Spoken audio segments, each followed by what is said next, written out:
Hello, everyone. This is our Saturday night special in our overall series, assessing the teams as we head towards this lock-in. I'm Will, and I have Carter with me here. And today, for this Saturday night, we are talking about one of the top teams in the LCS, Team Liquid. Yeah. Oh boy, this is an interesting one. Team Liquid did not make many moves in the offseason, but the moves they made were pretty good. And you say that, but okay, so we can start in the top lane, right? I don't think Yeah. anyone's gonna say that Impact was a bad top laner. No, I mean Impact is a former world champion from SKT. That's SKT Jax right there.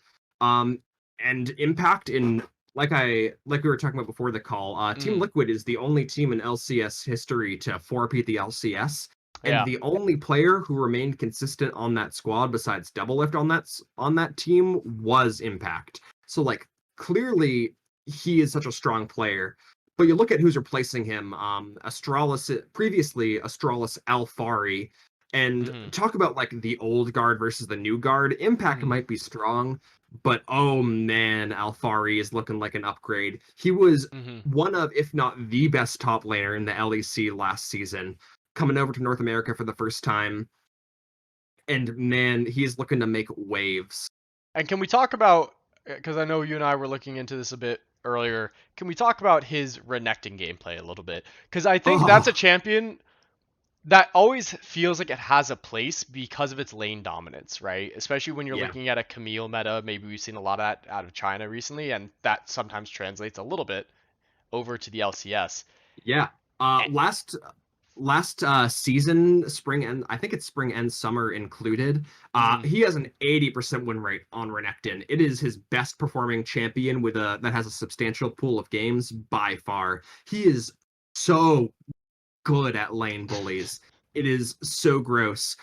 He also is by the eye test. He doesn't have as many Camille games on him. He's Mm-hmm. pretty good at Camille though, based on like just looking at him play the champion. Yeah. He's also good at lane bullies. Like I don't think he's super in meta at the moment, but Kennen, another lane bully, he's so good at. Whereas Mm-hmm. Impact was never a lane bully. Impact loved playing as tanks. He would play the carry champions when they were so good that he just like couldn't not. Mm-hmm. But he was definitely a player who was more comfortable on those tankier picks that enabled his team en masse as opposed to enabled him to succeed. Alfari has that range though, where he Yeah. loves to play those lane bullies, but he can play those tanks if the team needs to bust him out. Absolutely. 100% win rate across admittedly 2 games on Malphite. He can play whatever Team Liquid will need him to play. Oh, absolutely. And you were mentioning Camille earlier as well, and I just want to point out he had a brief stint with Camille. Not many games to show because there are only so many official games when you're 21 Yeah. years old. But of the two games he played back in the spring in the LEC last year, he won both, and his KDA was just a Oh, commanding 26, which means yeah. over the course of two games, he had 26 kills and assists combined with only one death across two games. That's Yeah, ridiculous. he's pretty ridiculous. I have been hearing reports that Alfari was the strongest performing top laner in Europe last season, numbers wise. I am struggling to figure out like where those numbers exactly come from and like what numbers are being compared to what, because a lot of the information Yeah, we have online doesn't directly compare like that. yeah. But a lot of people, Team Liquid included, have been heralding him as the best performing top laner numbers wise in Europe. Granted, that does not mean that like he is the best top laner Oh, in of Europe. course. Like Cody Sun is one of the best statistical AD carries in North America, and he is definitely not in contention for best AD carry. But you Yep. have to look at those stats and correlate them to some amount of talent. Like you just can't Oh, not. absolutely. It's just like how we know Cody Sun is a good ADC, right? No For one's sure, going to yeah, dispute that. But again, just like you said, I'm not putting him above FBI right now. exactly. So we'll see how that translates for sure. And we kind of move on and we start talking about someone who maybe isn't the duelist or the bully, but just But kind of the just is the rock. best. Yeah, just is a unit, and that's Santorin, of course, in the jungle, who Yeah. I mean that was literally Santorin. FlyQuest's rock for the past Yeah, 2 years. Santorin is so so good. Even before he played on FlyQuest, back in the day, season 5, I believe it was, he was the TSM jungler Yep. actually.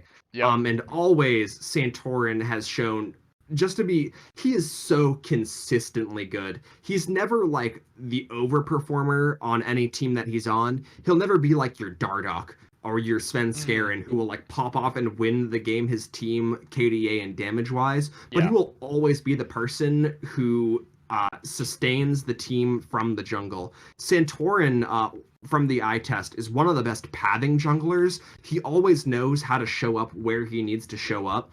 Yeah. And not to mention, he's willing to play those tank junglers that Team Liquid love to have their junglers play.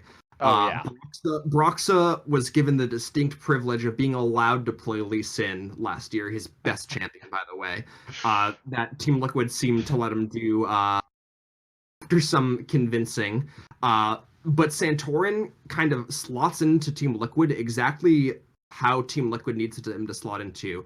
Oh, That absolutely. being, he doesn't need to be the carry jungler, but he is just like the the jungler that supports his team. No, absolutely. He's a great Lilia, right? And that doesn't have to be damage. He's a great set. He's a great Hecarim.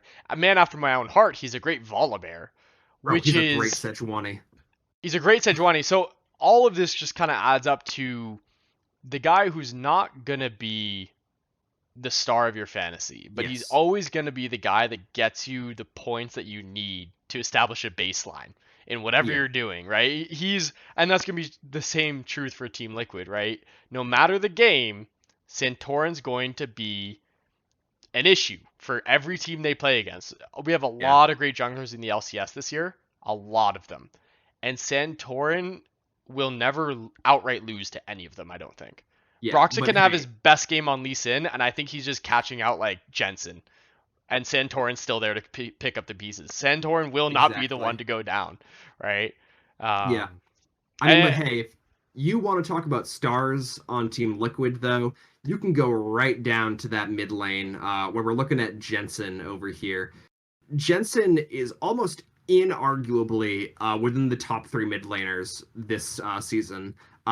He's yeah, kind of joined there with Power of Evil and perks. yeah, But Jensen has been so dirty for so long. I cannot personally think of a time Jensen has had a bad season. Heck, I can think of times Bjergsen has had a bad season before I can think of times Jensen has had a bad season. That's just how consistently good he is. yeah. Granted, Jensen never won a title before he came to Team Liquid and has not won a title since Doublelift left the squad. But there's no denying that Jensen is so good at this game and is such Yeah. an integral part of Liquid's success. Yeah, absolutely. I mean, as a TSM fan, I'm gonna be one of the first people to kind of like meme on him and say that now that Bjergsen left, Jensen still doesn't get the number one slot as mid laners in the LCS because Perk showed up. But that's all fun and games because you're absolutely correct. Getting someone we were just talking about with Santorin, getting someone who is a consistently good mid laner on every season, even if they aren't top every like all the time, it's only helping your case. It's only making your team better. And we don't know if he's gonna vibe very well with Santorin or anyone else on the team, right? Obviously, we know how he works with the bot lane of Tactical and Core JJ. Well, everyone works well with Core JJ, but that's later. But that's Core JJ. That's Core JJ. But we don't know how Jensen's gonna work with Alfari and Santorin. But if it goes well, we have no reason to believe that they aren't contenders to win Yeah. this lock-in.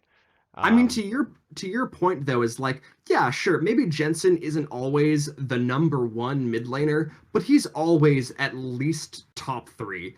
Like, he's not the tippity top, but he is always at the top. And yeah. one thing we do kind of know based on Team Liquid's history and like reports of that, Jensen didn't really work well with Broxa, and even still, they got like the best record they've ever had in a regular season this past summer. Yep. Jensen can kind of work with whatever pieces he is given on a team and do super well. And sure, maybe Jensen isn't always at the tippity top. Sometimes Jensen really is at the tippity top.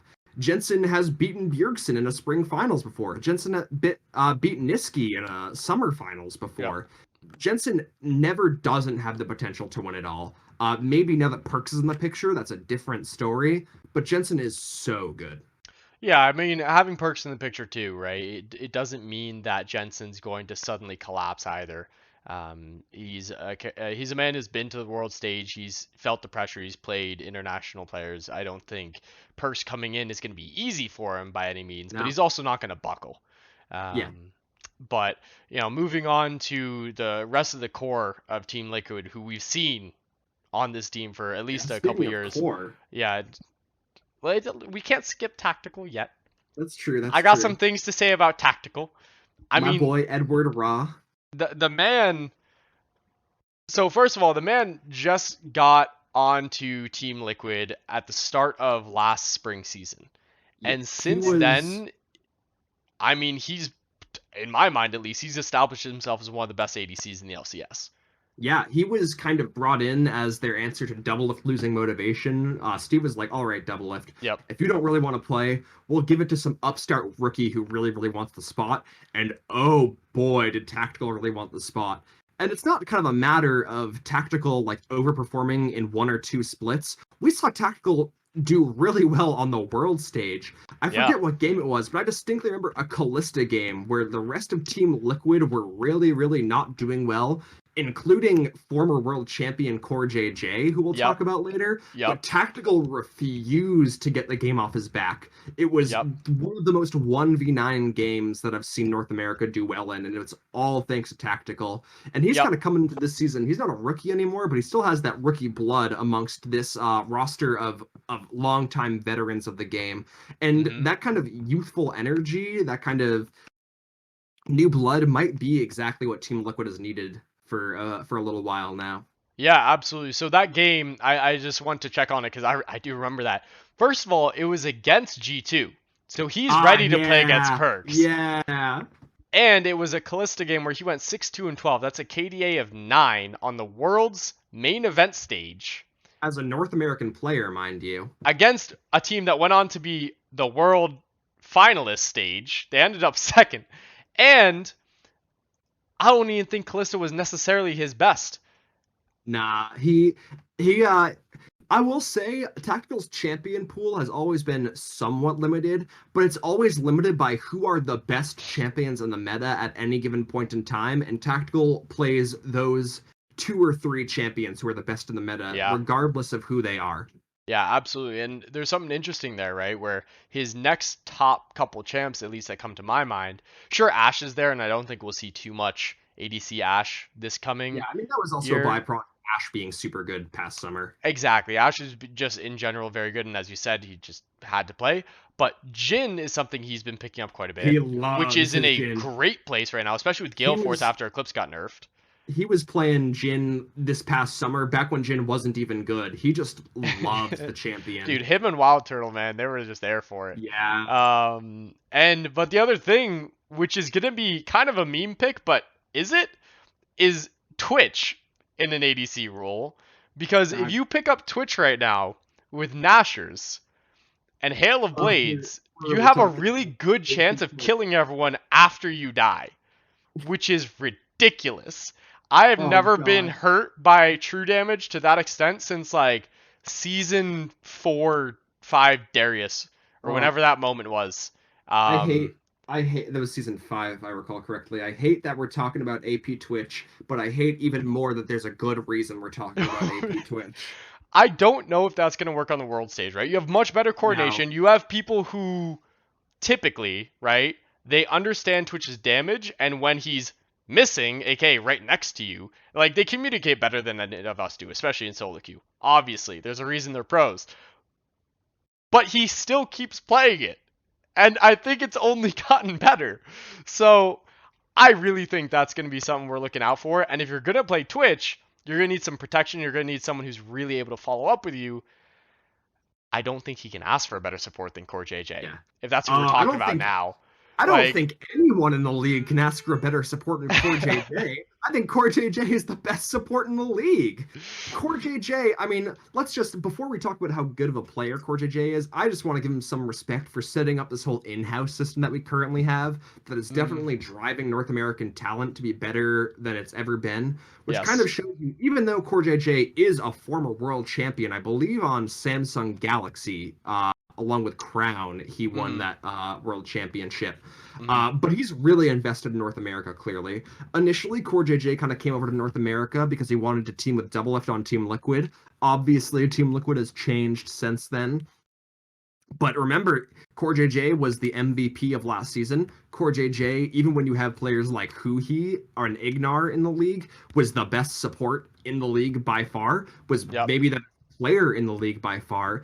I don't think you can ask for a better player on your team than Core JJ. And he's surrounded by all the pieces he needs to succeed. He's surrounded by a more consistent jungler than Baroxa was. He still Hmm. has his bot lane synergy with Tactical that they've been cultivating for roughly a year now, a little under, given that Doublelift had some time at the beginning of spring. He has Jensen, Core JJ, always known to be quite the mobile support on the map. Yeah, And like you 100%. can't like I think you're insane if you're rating Core JJ anything under the number one support coming into this league. Maybe top Absolutely. two if you want to give Sword Art the world's finalist his fair share of praise. But Core JJ is just so good. Yeah, I mean, we're talking about when he won Worlds 2017 on, as you said, Samsung Galaxy. The team they beat was SKT in 2017 or T1 Yeah. now. So you can't just forget that, right? And I don't want to disrespect Sword Art at all, but that was a team to beat, and he hasn't gone downhill. I was talking with you earlier, Carter, about this, right? Where we were a little bit concerned for his champion pool. I said, aside from Thresh, which is always the scariest champion if you get someone who's good on it, as Core JJ is ridiculously good on that. He doesn't He's not typically that play hard. the tank junglers, which we're expecting to be the The meta picks sports right now. rather. Sorry, yeah, supports. Um, I think I'm a bit concerned on that facet, and that's the only thing concerning me. But I think you mentioned, right, the man doesn't have a limitation to his champion pool. Not really. Yeah. Yeah, Um, Core JJ is more of the kind of player that he plays similar to Tactical. He plays like a small number of champions, but the small number of champions he plays are always just the best champions in the game. For yeah, Core JJ in particular, it's not a matter of that he can't play like a variety of champions. It's that he will always play the champions that he needs to play to win, yeah, regardless of it if it's his like 90th Bard game, regardless of if it's like his. I mean, obviously there aren't that many games played in the LCS, but you get my point. yeah, Regardless of if it's like his 70th Thresh game, he will yeah. play whatever he needs to play to get Team Liquid that win. Absolutely. And to kind of start to wrap up our segment here, best picks for this team in my mind, because at least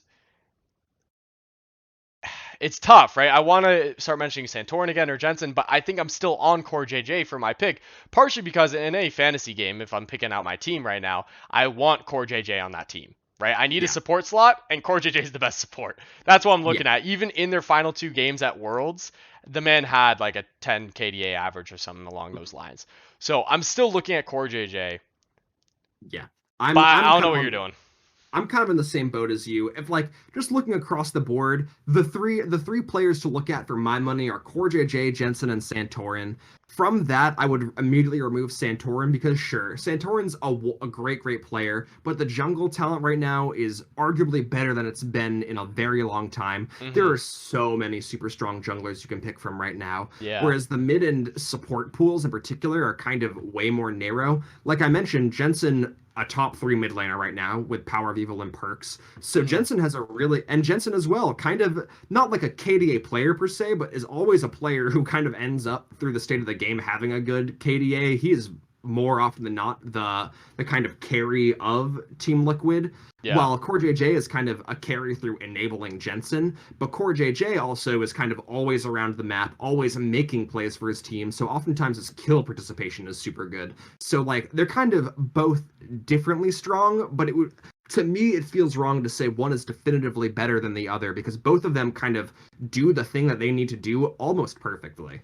Yeah, at least by absolutely. North American standards. Absolutely. And to your point, there's just a small pool of those people that are those top tier that you need on your team, that you need to get on there. So, no, I totally get it with Jensen, but I just love Core JJ so much. Yeah, you can't count out core. All right, man. Well, I think for everyone, we are done for the night. Have a great rest of your Saturday night or whenever you're watching this. In the future, we do post on this as often as we can. We're currently doing a series evaluating all the teams. You can go check out our past couple of videos. Stay tuned for our next few videos before lock-in phase. And other than that, look forward to seeing you again tomorrow.